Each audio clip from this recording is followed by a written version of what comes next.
Alhamdulillah, alhamdulillahilladzi arsala rasulahu bil huda wa dinil haq liyudhhirahu 'ala dini kullihi walau karihal musyrikun.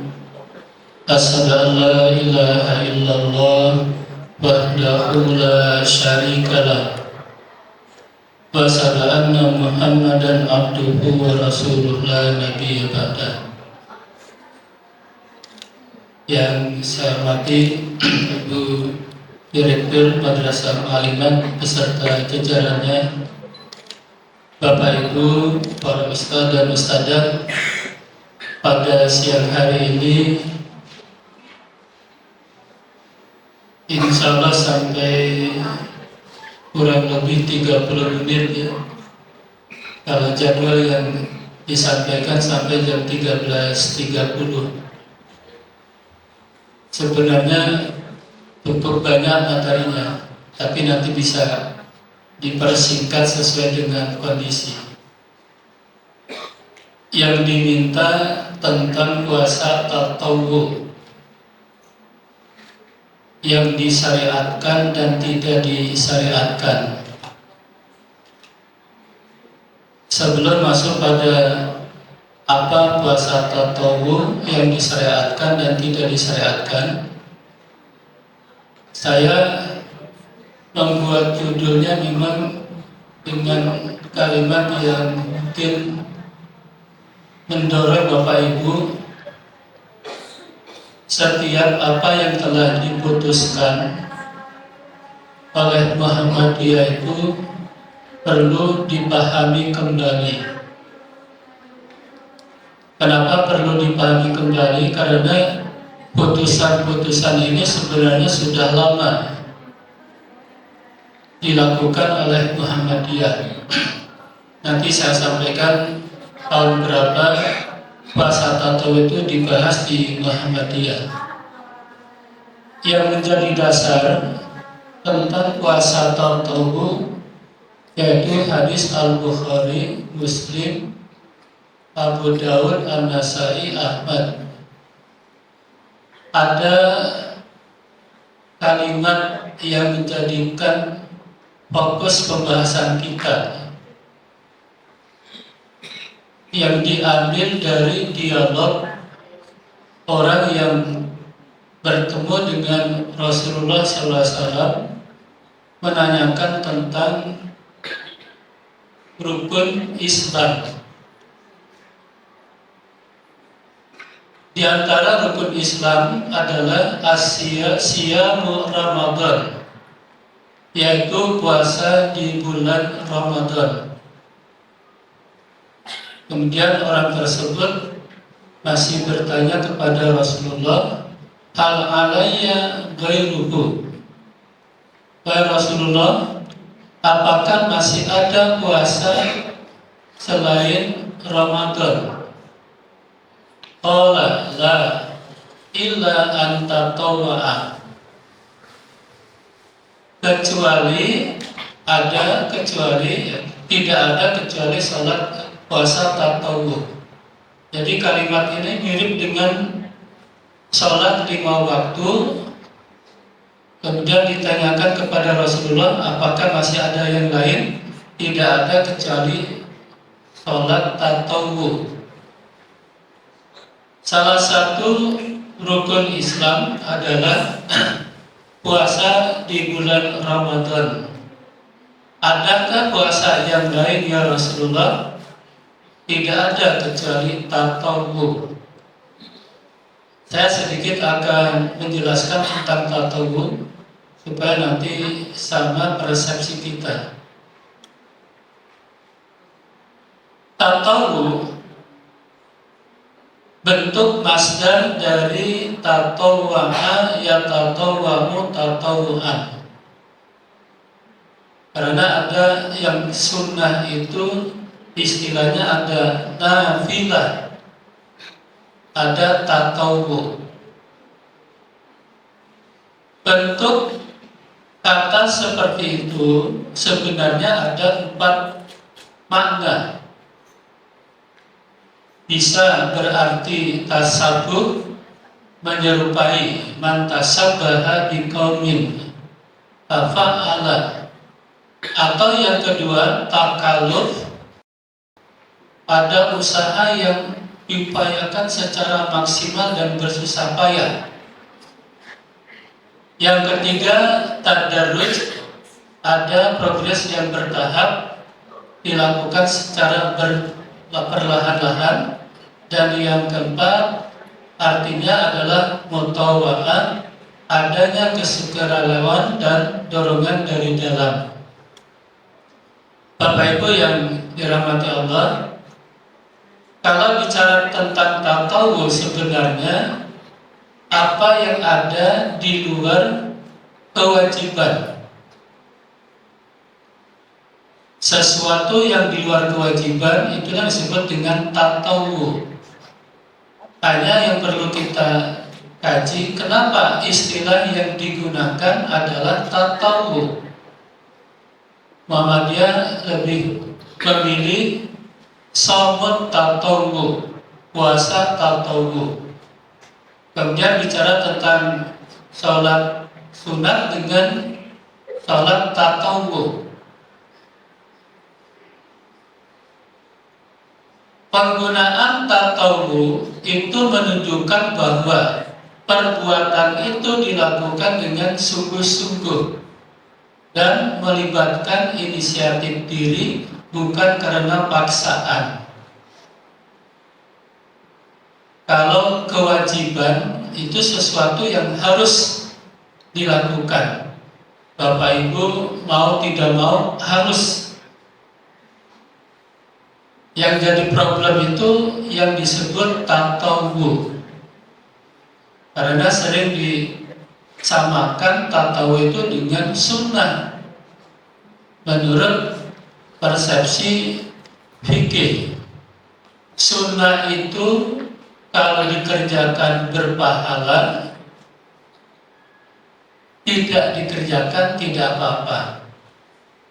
Maka kalau bicara sholat sunnah dalam pengertian seperti itu, banyak orang yang tidak melakukan sholat karena tidak berdosa. Termasuk juga puasa. Nah, kenapa istilah di Muhammadiyah puasa sunnah dengan menggunakan shaumut tatawu? Sholat sunnah digunakan dengan sholatul tatawu.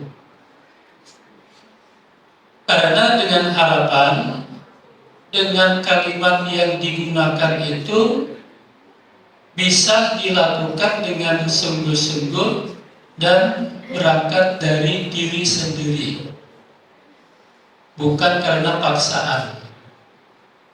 Kalau setahu saya di Muallimin ada program puasa sunnah. Pertanyaannya, jalan tidak? Puasa sunnah itu berjalan tidak? Artinya apakah benar-benar anak-anak kita itu menjalankan puasa sunnah? Yang Senin Kamis, yang nanti di bulan Muharram ada Tasu'a Asyura, di bulan Zulhijjah ada Arafah. Ini perlu dievaluasi. Pengalaman saya berat. Muallimin berat untuk menjalankan puasa sunnah. Kalau muallimat mungkin tidak ya. Beratnya itu apa?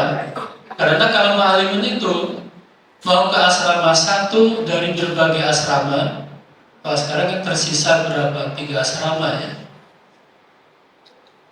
Mencanangkan puasa sunnah, para ustadz menunggu di gerbang untuk berjabat tangan.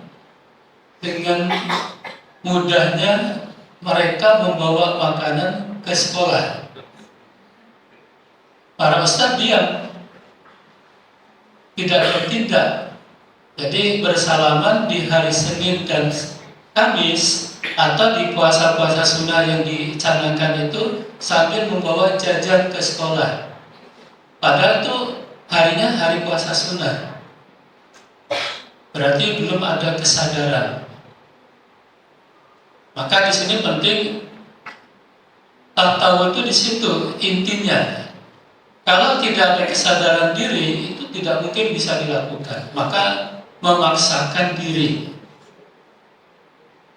bukan dipaksa oleh orang lain. Kalau dalam pendidikan memang ada lingkungan yang bisa memaksa dengan adanya aturan-aturan yang itu menjadikan habit, menjadi adat kebiasaan yang nantinya akan menjadi amalan harian atau amalan yang bisa dilakukan di luar kewajiban. Sama halnya Bapak Ibu, di bulan Ramadan itu saya baru tadi baca bukunya, sangat menarik ya. Ramadan fursatun litaghyir. Bulan Ramadan itu adalah momentum untuk melakukan perubahan. Perubahan yang nampak dari umat Islam di bulan Ramadan itu yang biasanya tidak dilakukan. Misal, mulai dari sholat wajib 5 waktu berjamaah. Yang tadinya 5 waktu tidak dilakukan, ada yang 3 waktu karena 2 waktu ini tidur dan sibuk. Subuh tidur, zuhur sibuk, asar capek. Yang jamaahnya 2 hari 2 kali. Di bulan Ramadan berubah, bisa 5 waktu berjamaah.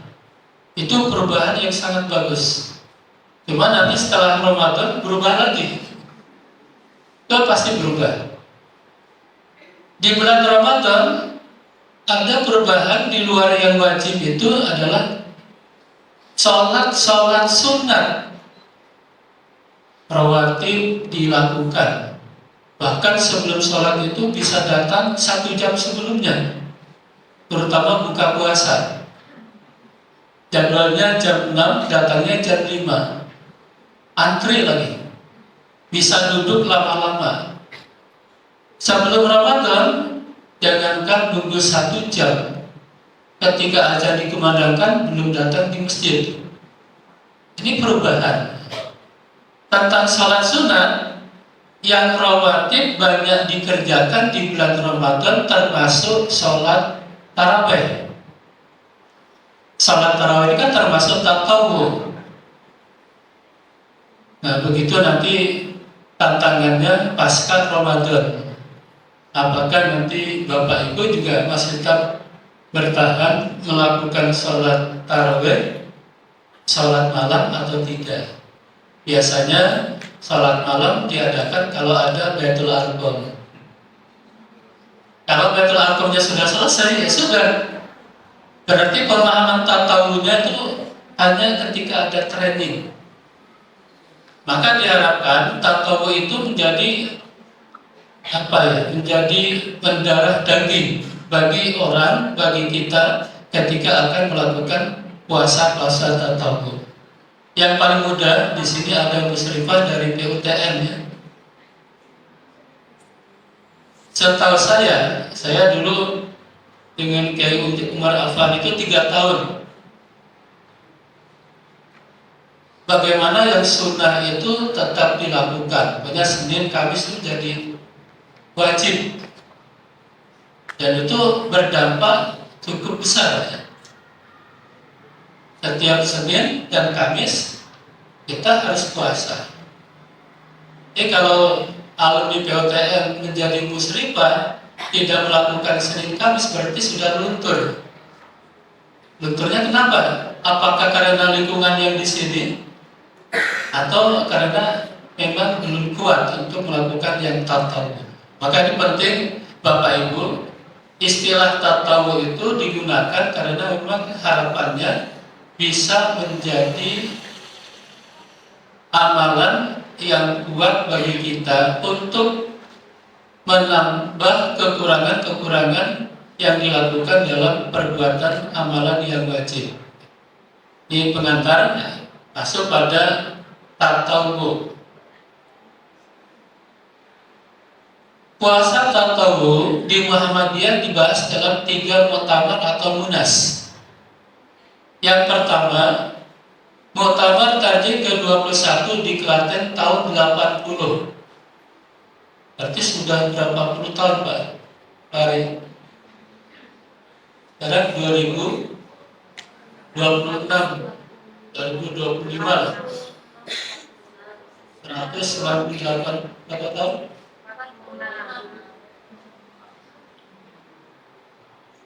Muhammadiyah sebenarnya sudah lama memutuskan tentang puasa tatawuf tahun 80.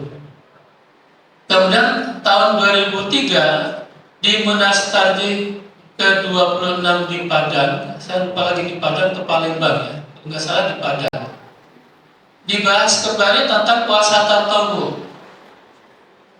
Kenapa dibahas ulang? Karena putusan di Klaten itu bentuknya putusan-putusan praktis tapi sulit untuk dipahami. Ketika ditanya apa puasa tatawuf, tidak bisa menjelaskan karena bunyinya hanya putusan. Maka pada tahun 2003 dibahas ulang. Kemudian pada tahun 2020 ya tahunnya ya, Munas Tarjih ke-31 di Gresik dibahas khusus tentang puasa 3 hari setiap bulan. Nah, kita coba dirinci pakai skema nanti selesai. Pada tahun 80 yang dibahas puasa tatawuf itu pertama ada kelompok puasa sunnah yang disyariatkan, warnanya hijau, jalan. Ada yang tidak disyariatkan, dilarang, warnanya merah, tidak perlu dilakukan. Apa saja yang masuk yang disyariatkan dan dilarang? Yang disyariatkan itu ada 7. Ya, di sini diskusinya, kalau ada tanya jawab ya. Pertama, puasa 6 hari dalam bulan Syawal. Yang kedua, puasa hari Arafah tanggal 9 Zulhijjah. Nomor 3, puasa hari Asyura yang nanti di Padang dilengkapi dengan Tasu'ah tanggal 9 dan 10 Muharram. Yang keempat, puasa bulan Sya'ban, Muharram dan bulan-bulan Hurum.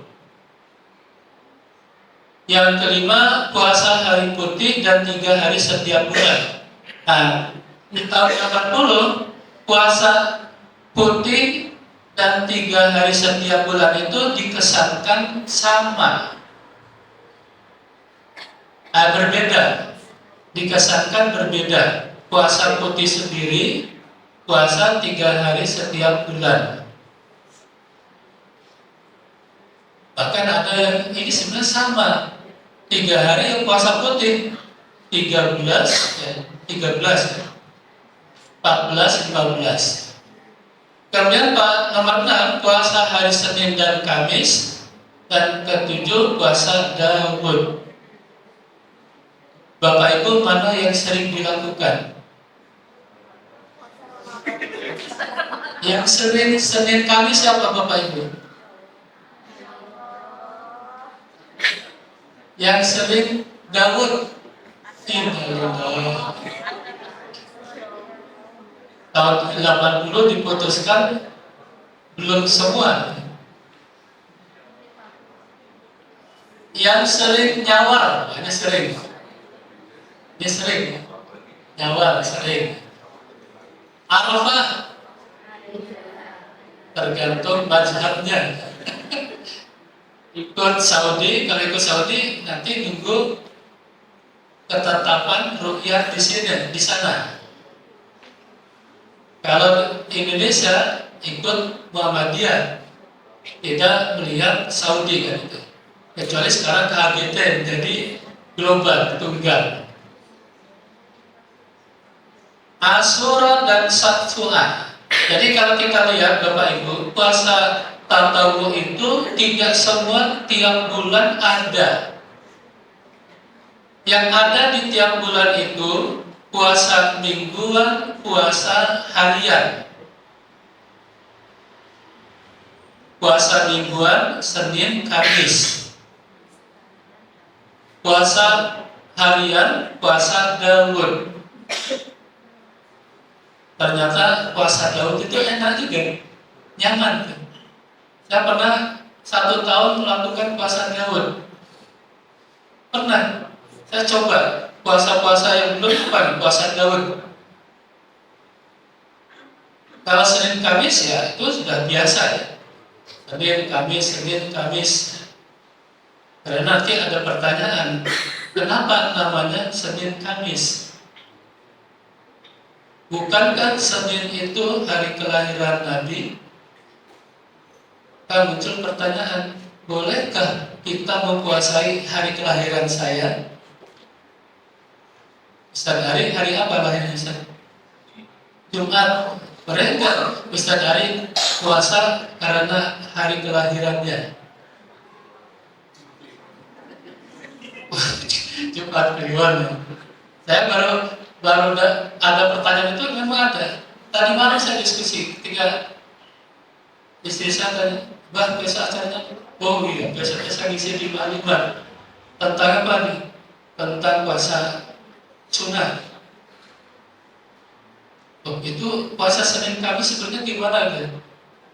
Di masyarakat ada pertanyaan, teman saya ada yang tanya, boleh nggak mempuasai hari kelahiran? Karena disamakan Nabi lahirnya hari Senin. Ya ada penjelasan seperti itu, tapi hari Kamisnya bukan hari kelahiran Nabi. Hari Senin itu turunnya wahyu kepada Nabi dan Nabi dilahirkan. Tapi puasa hari Senin Kamis itu didasarkan kepada hadis karena Rasulullah yataharra. Rasulullah itu selalu melakukan sholat hari Senin, puasa Senin Kamis. Jadi bukan berdasarkan karena lahirnya. Karena pada hari Senin dan Kamis itu amal-amal diangkat oleh Allah menjadi amalan yang utama. Jadi ada setiap bulan itu hari puasa mingguan, Senin Kamis, puasa harian, puasa Daud. Sedangkan puasa Syawal hanya ada di bulan Syawal. Puasa Arafah hanya di bulan Dzulhijjah. Puasa Tasu'a dan Asyura berada di bulan Muharram. Dan puasa-puasa bulan-bulan buruk, Dzulqa'dah, Dzulhijjah, Muharram. Berarti bulan-bulan lain yang di luar itu dengan puasa apa? Maka ini penting Bapak Ibu sekalian. Misal kita lihat nomor 4, puasa bulan Sya'ban. Tuntunannya adalah memperbanyak puasa di bulan Sya'ban. Bagaimana caranya puasa di bulan Sya'ban? Tidak ada khusus puasa Sya'ban. Beda dengan puasa Syawal. Di dalam hadis disebutkan, siapa yang puasa bulan Ramadan summa atba'ahu, kemudian mengikutkan sitan min Syawal, puasa 6 hari di bulan Syawal. Berarti puasa Syawal itu puasa jumlahnya 6 hari. Kalau puasa Sya'ban berapa hari? Bapak Ibu kemarin bulan Sya'ban berapa hari puasanya? Atau nggak puasa? Perbanyaklah puasa di bulan Sya'ban, karena di dalam hadis itu dijelaskan Nabi paling banyak melakukan puasa di luar bulan Ramadan itu puasa Sya'ban. Apa bentuknya? Bagaimana tata caranya? Tidak ada secara khusus. Maka caranya bisa dipakai dengan puasa Senin Kamis ditambah puasa 3 hari dalam tiap bulan. Ketemunya 15. Puasa Senin Kamis 2 kali 4. 4 minggu kali 2 berarti 8. Ditambah Senin Kamis disama dengan puasa 3 hari 12. Itu maksimal kalau menggunakan puasa 3 hari setiap bulan di bulan Sya'ban. Kemudian puasa Senin Kamis 8 tambah 3 11. Lebih banyak dengan menggunakan puasa Daud setiap hari selang-seling, ketemunya 15. Kalau 30 dibagi 2 kan. Maka Bapak Ibu ketika masuk pada bulan Sya'ban, sebelum masuk bulan Ramadan, untuk pemanasan masuk di bulan Ramadan, banyakkan puasa sunnah di bulan Sya'ban. Karena di dalam hadis bentuknya itu mutlak, tidak ada pembatasan, maka cara melakukan puasa Syawal boleh memilih di antara 2. Pertama, melakukan puasa Syawal terus menerus mulai tanggal 2 Syawal sampai tanggal 7 Syawal. Boleh. Kalau Bapak Ibu kebiasaan di rumah di awal-awal bulan Syawal itu banyak tamu, nyuguh tamu sementara tuan rumahnya tidak makan, itu kan gak enak juga. Berarti puasa Syawalnya jangan di awal, mungkin di minggu kedua. Ternyata di minggu kedua banyak undangan Syawalan. Ya, di minggu ketiga. Ternyata di minggu ketiga ada pertemuan terang. Gak ketemu lagi semua. Di Indonesia kan banyak acara, Pak. Maka siasatnya, caranya, puasa Syawal boleh dicicil. Tanggal 3 Syawal, biar lagi tanggal, ada agenda gak? Ada Syawalan. Gak mungkin kalau Syawal kok ada undangan makan-makan, gak makan gitu. Tidak puasa. Jadi boleh secara berturut-turut, boleh dipisah-pisah. Yang penting 6 hari di bulan Syawal. Kalau bisa di akhir, itu kalau bisa. Nah, bagi perempuan ini problemnya ketika masalah haid datang, masuk pada bulan Syawal bersamaan datang bulan. Ini problemnya di situ. Mana yang didahulukan? Utang puasa diawalkan atau nyawal dulu? Kalau bagi bapak-bapak, para ustadz, gak ada masalah. Mau nyawal dulu, mau bayar utang, kalau punya, gak ada masalah. Karena dalam 1 bulan tidak ada halangan. Bapak-bapak tidak pernah dan tidak akan kedatangan bulan.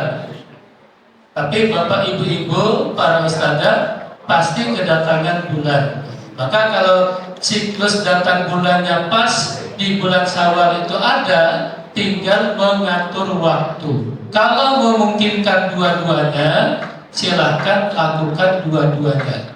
Kalau tidak mungkin, dengan berbagai pertimbangan, ada undangan dan sebagainya, dahulukanlah Syawal, qadhonya diakhirkan.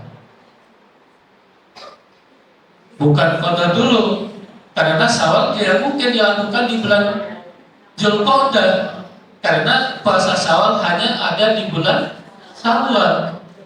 Mengqadha min ayyamin ukhar, di hari-hari lain di bulan Ramadan. Waktunya 11 bulan, waktu untuk mengqadha. Karena saking lamanya kadang-kadang lupa.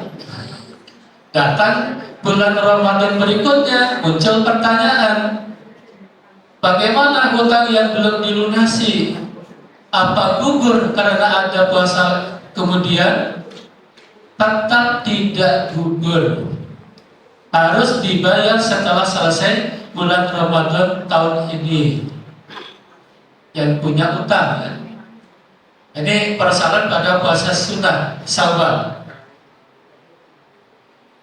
Kemudian yang perlu saya jelaskan juga, puasa 3 hari setiap bulan. Nanti di belakang informasi ini yang dilarang Bapak Ibu.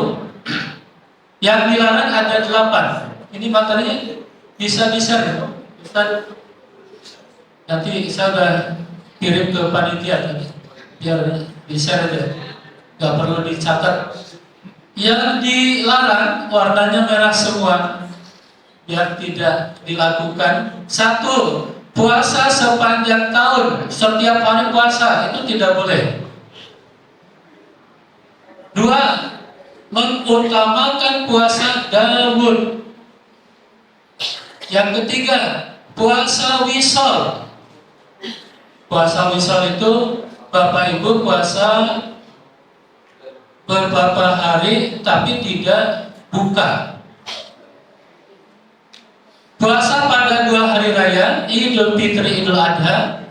Puasa pada hari Tasyrik 13, 14, 15. 11, 12, 13. Nah, puasa khusus hari Jumat itu tidak boleh. Bisa hari nggak boleh hari Jumat. Kecuali pada hari Jumat itu rangkaian daripada puasa sebelumnya. Puasa Daud. Hari Rabu puasa, Senin tidak puasa, Jumat puasa, itu boleh. Bukan puasa Senin Kamis. Yang ketujuh, mendahului Ramadan dengan puasa. Karena ragu, ini sudah masuk 1 Ramadan atau belum. Kekhawatiran sudah masuk, maka nyuri start. 2 hari, 1 hari puasa dulu. Pokoknya kemarin tanggal 18 itu sudah 1 Ramadan atau belum? 16, 17 puasa. Itu gak boleh. Dan yang ke-8, istri tidak boleh berpuasa tanpa seizin suaminya. Ustaz, bagaimana suami? Kalau suami puasa sunnah harus izin istrinya. Nah, ini yang dilarang. Oke, kita jelaskan. Tinggal 3 menit. Yang perlu saya jelaskan, Bapak Ibu, kembali ke sini. Pertama tentang puasa hari putih dan 3 hari setiap bulan.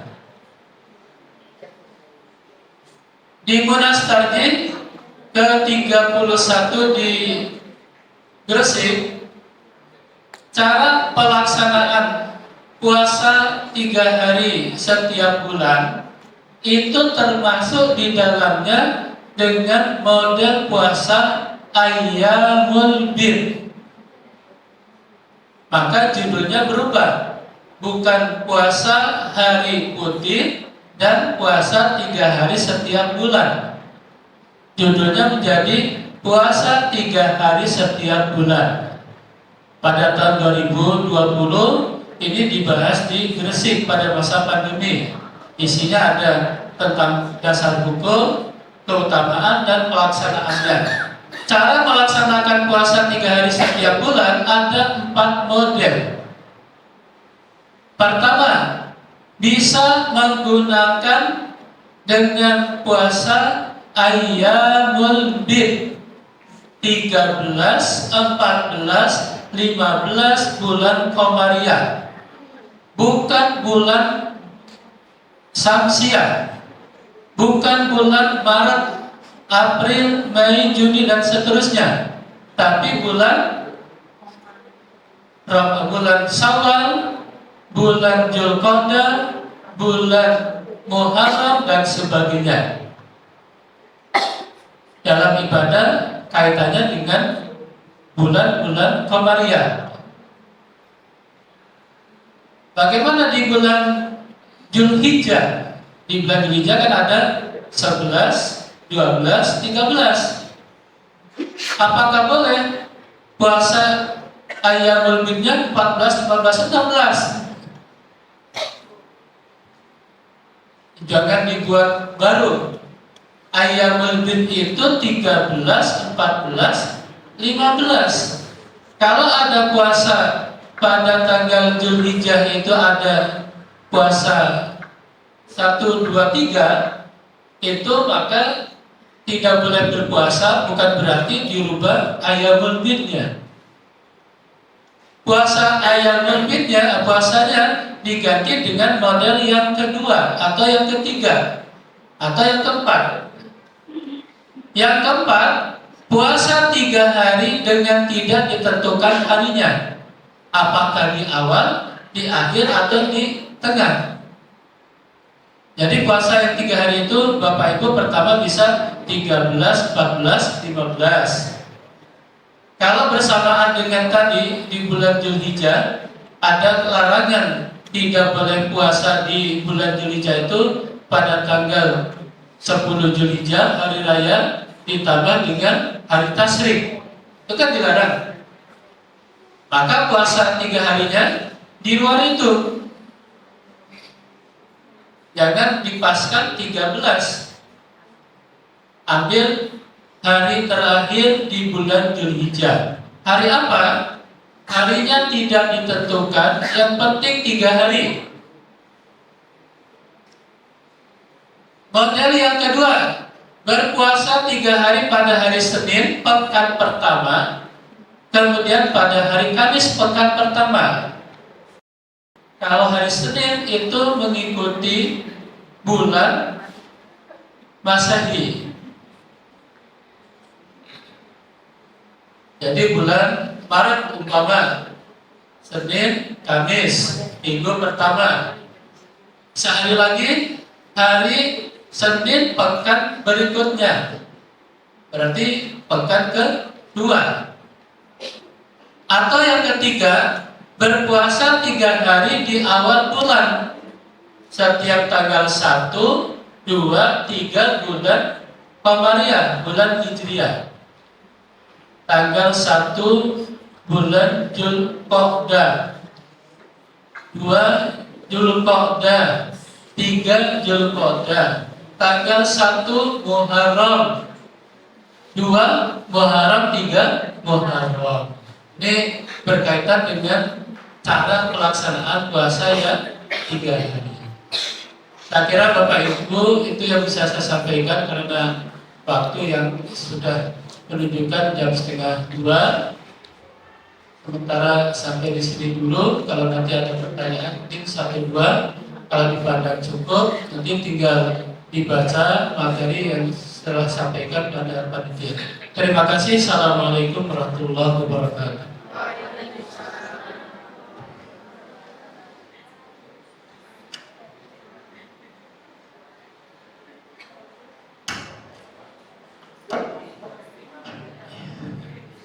Jadi aturan hari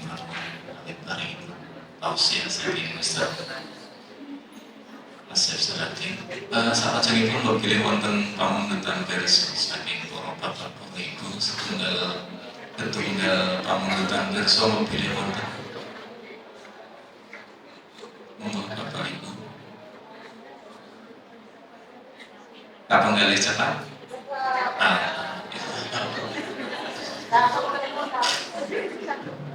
Jadi, para bapak para ibu jamaah rahimakumullah.